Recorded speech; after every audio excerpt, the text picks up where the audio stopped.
Qu'est-ce qu'un plan de vie? Bonjour à tous, je m'appelle Claude Eugénie et aujourd'hui j'avais envie de parler d'un autre sujet, c'est-à-dire le plan de vie. À la base, je voulais faire une vidéo sur le business plan, mais je me suis dit ce serait peut-être plus intéressant de voir la vie en général. Tout comme on fait un business plan, la vie aussi mérite d'avoir un plan. Dans cet audio, je ne vais pas vous dire comment faire votre plan, mais plutôt les 4 leçons que la vie m'a apprises pour mieux faire mon plan de vie. En clair, un business plan, c'est un document qui pose les bases de vos objectifs futurs et de vos stratégies pour les atteindre, et si un plan de vie, c'était un petit peu la même chose. En 2013, j'étais mère célibataire. Je vivais à l'époque seule avec ma fille. Après une séparation assez douloureuse, je me retrouve dans une situation financière assez difficile. Un loyer à payer de 700 € par mois, une nounou à 800 € par mois, une maison vide que je n'arrive pas à vendre avec un crédit à presque 600 € par mois pour ma part. Total, 2100 €. Mon salaire, 2100 €. Oui, vous êtes fort en maths. Revenus moins dépenses égale 0. Mais comment je mange du coup? Très bonne question. Mon petit ami venait souvent à la maison et payait mes courses. Pour essayer de retrouver une situation financière saine, je demande au père de ma fille si on peut mettre la maison en location ou mettre en pause le crédit. Mais il ne veut rien savoir. Il a un plan très précis en tête, mais je ne le sais pas encore. Lui, il a déjà réalisé son plan de vie.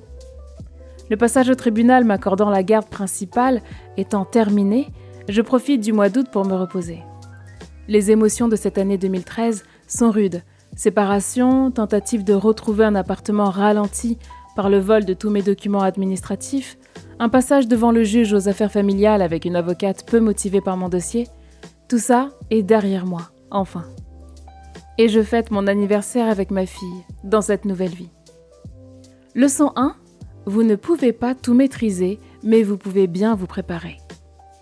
Quand on est enfant, les seules questions auxquelles on répond concernant notre plan de vie, c'est « Qu'est-ce que tu veux faire quand tu seras grand ?» Puis, quand on est grand, la pression augmente et les choix s'affinent. Quelle école veux-tu choisir? Puis enfin, trouve un travail, mets de l'argent de côté. Un plan que l'on pense maîtriser et qui est parfois déjà dessiné par les personnes qui nous élèvent, car elles ont le recul nécessaire pour voir à plus long terme. Quand je dis élève, c'est dans le sens nous tirer vers le haut, pas nous nourrir comme du bétail. Sauf que dans ce plan, que mes parents ont tracé pour moi, personne ne m'a dit que j'allais rencontrer l'amour, me séparer au bout de 2 ans et avoir mon premier enfant. Je vous ai dit que le père de ma fille avait un plan bien préparé, n'est-ce pas? Nous sommes en septembre 2013. Ce week-end, ma fille va chez son père. Mon téléphone vibre. Je reçois un mail de sa part. Je ne viendrai pas la chercher car désormais je suis en expatriation à l'étranger. À l'étranger? Je m'effondre sur le canapé. Je comprends mieux le dessin. Il savait qu'il partait.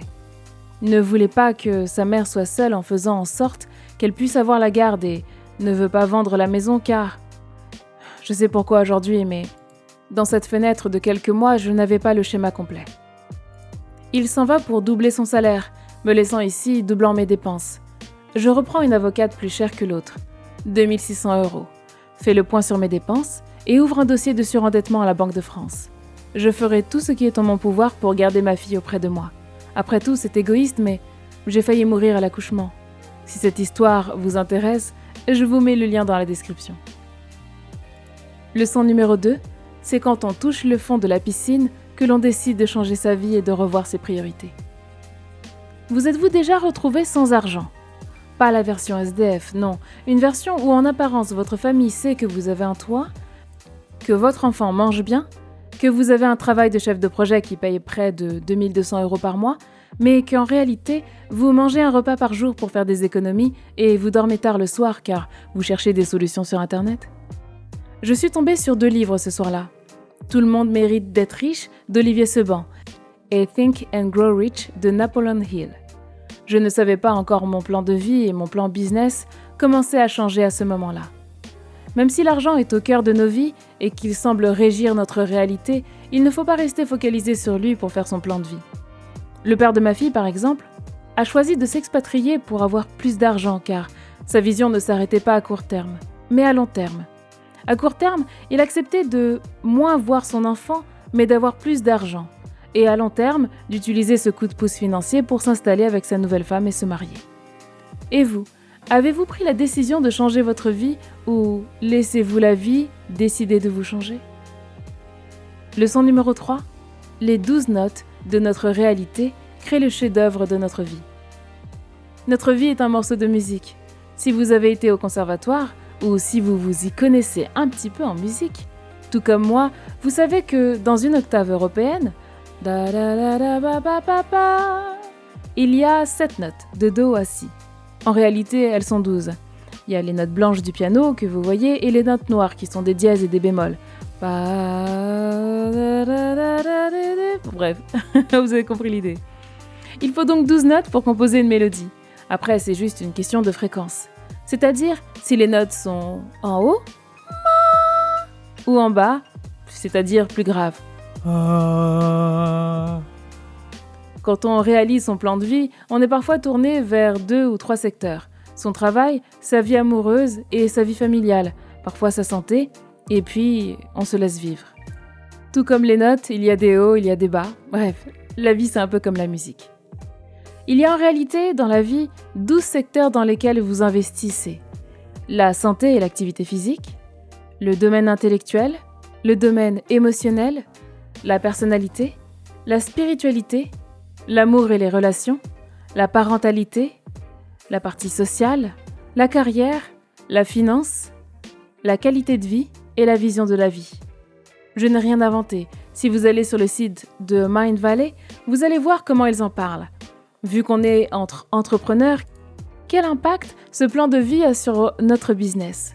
Notre carrière professionnelle, que l'on soit salarié ou entrepreneur, a besoin de ce que vous pouvez apporter pour vous permettre de vous enrichir. Si vous n'êtes pas en bonne santé, vous ne pourrez pas travailler. Si vous êtes triste, vous ne pourrez pas travailler. Si vous avez un caractère particulier, vous fréquenter au quotidien peut être difficile, donc difficile de trouver un partenariat. Spirituellement, si vous vibrez d'une certaine manière, vous allez repousser des choses importantes pour vous sur le plan invisible.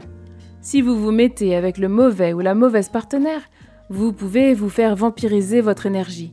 Si vous êtes parent, vous pouvez vous retrouver toute la journée à donner votre énergie à vos enfants sans avoir un seul moment pour vous. Si vous n'avez pas d'amis, vous pouvez vous sentir seul. Je peux continuer comme ça sur les 12, mais vous avez compris le principe. Tout est une question d'équilibre. Leçon numéro 4. La vie est composée de cycles. Les connaître, c'est se donner un coup d'avance. Tous les 7 ans, non seulement nos os se renouvellent, mais nous changeons également de cycle et de niveau de conscience.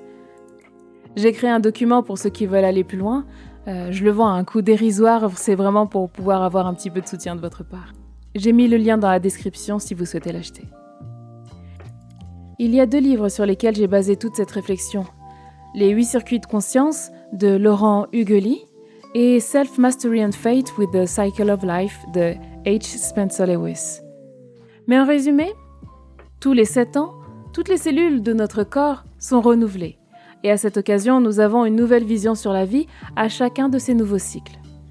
Pour la petite anecdote, vous connaissez l'expérience avec les grains de riz où vous mettez du riz dans une boîte vide et vous lui envoyez des mots gentils, et l'autre, que des mots méchants. Dans la première boîte de riz, le riz sera beau et bien, et dans l'autre, le riz aura tourné. La vie est similaire à ce riz. Tout ce à quoi vous pensez pendant 7 ans, vos nouvelles cellules s'en imprègnent et vous changez dans cette direction. Vous vous modifiez donc à la simple force de vos pensées et de votre énergie. En d'autres termes, si votre vie n'était que joie pendant, 5, 6, 7 ans, eh bien, votre corps va peut-être bien aujourd'hui ou hier il allait bien. Et puis si, dans une période de votre vie, vous avez pensé à des choses sombres et que la vie n'était pas aussi simple, vous avez altéré vos cellules et des maladies peuvent se déclarer après. Et parfois, on pense que ce qui nous est arrivé tout d'un coup, ici et maintenant, alors qu'en réalité, c'est quelque chose qu'on a fait grandir en nous pendant quelques années et aujourd'hui, on en a les résultats. Quand je parle de tout ça, je pense à un ami à moi qui a traversé une grosse période de dépression à un moment donné dans sa vie. Ça a duré vraiment longtemps et aujourd'hui se retrouve avec du psoriasis, des problèmes de peau et se demande pourquoi alors que une maladie n'arrive pas comme ça du jour au lendemain, elle prend le temps à se manifester. Donc faites attention à vos pensées. Bon, revenons à nos cycles. Comment ça fonctionne ? De 0 à 7 ans, c'est le cycle des sentiments. C'est dans cette période que votre personnalité se crée. Vous agissez et prenez vos décisions à partir de vos émotions. Ce n'est qu'à partir de 7 ans que vous réfléchissez un peu plus, d'où le fameux « 7 ans, c'est l'âge de raison ». Dans cette période, donc, vous absorbez tout comme une éponge. De 7 à 14 ans. Le cycle de l'intellect. C'est dans cette période que vous commencez à vous poser beaucoup de questions sur la vie, sur votre place dans le monde. De 14 à 21 ans. Le cycle de l'identité. Vous commencez à vous détacher de vos parents pour créer votre identité. C'est pourquoi parfois, on se rebelle, on teste plein de choses, mais en réalité, c'est juste pour trouver qui nous sommes et se détacher un peu plus de notre famille. De 21 à 28 ans, c'est le cycle de la maturité. C'est quand on commence à aller dans le monde, se faire des amis, voyager, observer le monde, créer des expériences et trouver ce qui vous convient ou est votre place dans le monde. De 28 à 35 ans, le cycle de recherche de sagesse intérieure. C'est le moment où on commence à regarder en soi. C'est parfois à cet âge-là que le développement personnel prend une place importante. Qui suis-je en tant que personne ? Qu'est-ce que je veux changer et qu'est-ce que je veux apprendre ? De 35 à 42 ans, le cycle de l'abondance spirituelle. On peut commencer à chercher l'abondance, la complétude, la liberté et la joie. Comment avoir tout ça dans sa vie ? De 42 ans à 49 ans, l'abondance matérielle. Qu'avez-vous accompli ? C'est la période du succès. Bien entendu, il faut faire attention entre la vision que vous avez de votre succès et celle que les autres ont du succès, et vraiment faire un point clair et transparent. Parfois, le simple fait d'avoir une famille en bonne santé est déjà un grand signe de succès. 49 ans à 56 ans. Le cycle de l'inventaire. C'est le moment de faire le point sur votre vie. Regardez ce que vous avez accompli, vous faites le point afin d'évaluer ce qui est important pour vous et ce qui ne l'est pas. De 56 à 63 ans, c'est le cycle de la décision. C'est le moment de l'urgence. C'est un moment où si vous n'avez pas accompli tout ce que vous vouliez faire, il faut réajuster. Pour d'autres, si une personne est complètement à côté de son chemin, c'est parfois le moment où spirituellement elle peut décider de partir. Le père du père de ma fille est parti dans cette phase-là. Ancien gendarme, dès qu'il arrivait à la retraite, il est tombé très malade au bout de 2 ans. Ce qu'on ne sait pas, c'est que chaque choix que nous faisons nous fait aller à droite, à gauche, ou bien rester sur notre chemin. Mais à la fin, une décision non prise est un sac de regrets que l'on se met sur le dos, et on le paye plus tard, c'est-à-dire à partir de cette phase si on ne fait rien pour rectifier. 63 ans et plus, les années d'or. C'est là où une personne fait son meilleur travail car vous avez appris de la vie, vous savez qui vous êtes et vous allez dans la bonne direction. Nous n'avons pas les mêmes besoins et aspirations en fonction de notre âge. C'est pourquoi faire un bilan de vie est parfois compliqué. Ce n'est pas facile de faire 12 plans différents dans chaque domaine, alors imaginez le jour où vous devez faire votre premier business plan. On en parlera dans un autre podcast, bien entendu. Dans le document que j'ai créé pour vous, vous pouvez répondre à 10 questions pour pouvoir envisager votre vie. J'ai mis aussi un exercice vraiment sympa qui est une sorte de ligne du temps pour marquer les points forts et les points faibles, entre guillemets, de votre vie. Donc allez-y, allez voir dans la description, c'est vraiment intéressant à faire et vous allez avoir une autre vision de vous, en tout cas de votre vie, sur ce que vous faites actuellement et ce que vous voulez faire plus tard. Qu'est-il arrivé à la maison ? Le père de ma fille a fini par acheter la maison pour vivre dedans pendant 3 ans, puis a acheté sa maison à lui avec sa femme. Je suis contente pour lui car il a su tracer son chemin et avait un plan clair, même si celui-ci comportait des sacrifices. De mon côté, je suis sortie du surendettement depuis déjà un bon moment. Et je trace ma route petit à petit. En parlant de sacrifices, devons-nous tous faire des sacrifices ? Répondre à cette question est très difficile. En réalité, je dirais qu'il faut plutôt apprendre à faire des choix et en assumer les conséquences. Lorsque j'étais dans une compagnie de MLM, il y avait quelqu'un qui était chargé de nous motiver. « Allez, il faut se donner à 100%, il faut faire des sacrifices, vous aurez des résultats qui vont payer. » Un refrain que j'ai trop souvent entendu, mais qui sonnait faux en moi. Dois-je sacrifier les choses pour avoir la vie de mes rêves ? Dois-je déséquilibrer ma vie pour un semblant de succès ? Et vous ? Êtes-vous satisfait ou satisfaite de la vie que vous avez ? Est-ce que vous nagez dans le sens du vent ou bien vous allez à contre-courant ? Si vous allez à contre-courant, faites attention. Écoutez tous les signes de votre corps. Parce que parfois, même si vous êtes en très très bonne santé aujourd'hui, mais si vous n'êtes pas heureux dans ce que vous faites, dans les personnes que vous fréquentez, au travail où vous allez, eh bien vous ne le savez pas encore, mais c'est peut-être quelque chose que vous allez payer plus tard, parce que vous êtes en train de modifier vos cellules avec vos pensées. Des pensées telles que « je n'aime pas mon travail », des pensées telles que « je me sens pas heureux avec elle », « je me sens pas heureuse avec lui », « je suis fatiguée, j'ai envie de tout arrêter », « je n'ai pas encore pardonné à ma mère ou à mon père ». Faites attention à vous parce que vous devenez ce en quoi vous croyez. J'aime bien finir mes podcasts avec un petit mot de la fin ou une petite carte que j'ai tirée. Là, j'ai tiré une carte du jeu Les portes de l'intuition. La force de conviction. Votre foi et votre force de conviction ont besoin de s'enraciner au plus profond de vous. Grâce à cette dynamique fertile, tout devient possible. Interprétation et enseignement. Vous vivez sans avoir une réelle conscience de votre puissance personnelle. Aussi, tout ce que vous entreprenez dans la vie est peu nourri de l'énergie essentielle de la concrétisation. Il est fort possible que vous ratiez des occasions ou que vous échouiez alors que tout était bien engagé. La foi et la conviction vous lâchent avant l'aboutissement des choses. Pour justifier cet insuccès, vous vous dites parfois « En fait, ce n'était pas pour moi ». Ne nourrissez pas cette idée et rappelez-vous que ce à quoi vous croyez a tendance à se produire. Pour contrecarrer cette attitude, croyez en ce que vous faites, reconnaissez votre puissance intérieure et décidez de la mettre au service de votre réussite. Action. Il est possible que vous ayez des difficultés à vous sentir motivé jusqu'au bout. Demandez à un ami, à une personne de confiance, de jouer le rôle de coach. Chaque fois que vous faiblissez ou que vous craquez, il vous aidera à vous motiver pour que vous retrouviez la force d'aboutir. Pour développer votre intuition, écoutez votre ressenti en toutes circonstances. Il vous signale une foule d'informations très utiles.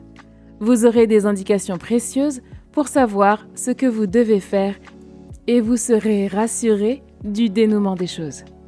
Pensez à vous abonner, laissez un commentaire ou partagez un ami que vous aimez et prenez soin de vous. With me, babe, 'cause you're all that I crave, so I wonder